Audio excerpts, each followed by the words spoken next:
All right, the big story obviously is Helene. Helene's going to be a big story not only for us here in the Carolinas, but even down in the Gulf Coast and across portions of Georgia.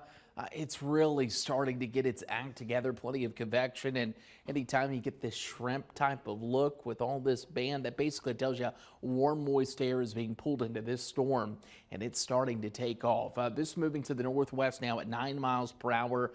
Forecast calling for a Category 1 hurricane some point today. If it continues like it is, it will not shock me if we get that this morning. 65-mile-per-hour winds. Forecast also the discussion saying that the Category 3 intensity is conservative. 120 mile per hour peak winds there moving toward the Big Bend region, and the impacts continue to remain the same with damaging wind and a storm surge that I think is going to be on the extreme side of things. Not only the storm surge, but that damaging wind that will extend all the way up into central Georgia.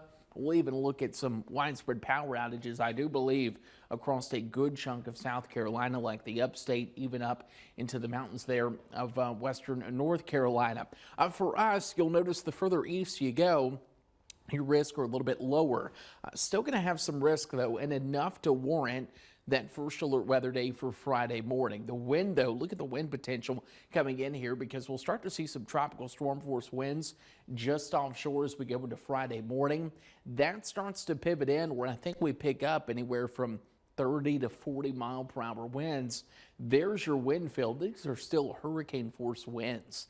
Friday morning, basically right to the south of Augusta, working their way into portions that typically aren't used to winds of this caliber. So I think this is going to be a big story. Not only that, but the flooding that will set up across that area as well. Meanwhile, for us, we're on the dirty side of the storm, as we typically refer to it too. That's because we will have these bands of showers and storms rotating in here, and that is why we're declaring that first alert weather day. Take a look at it. It's not because we're hyping this up, but I do think there's going to be a time there Friday morning where if you can stay indoors and just stay alert with the forecast, you give us 5 to 6 hours, and then we'll clear this out as we go into your Friday, say midday. I think by 5, 6 o'clock, probably the earliest we'll see this start. Right now, I think the time frame 4 to 11 a.m.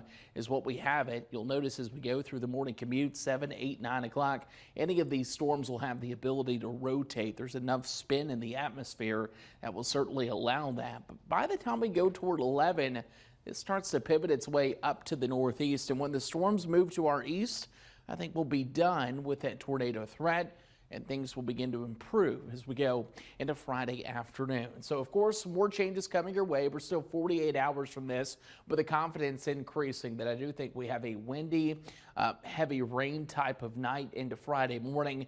But the tornado threat, the reason that first alert weather day is issued for the first half of Friday, you'll notice by Friday afternoon some quick improvement with a lingering downpour or two.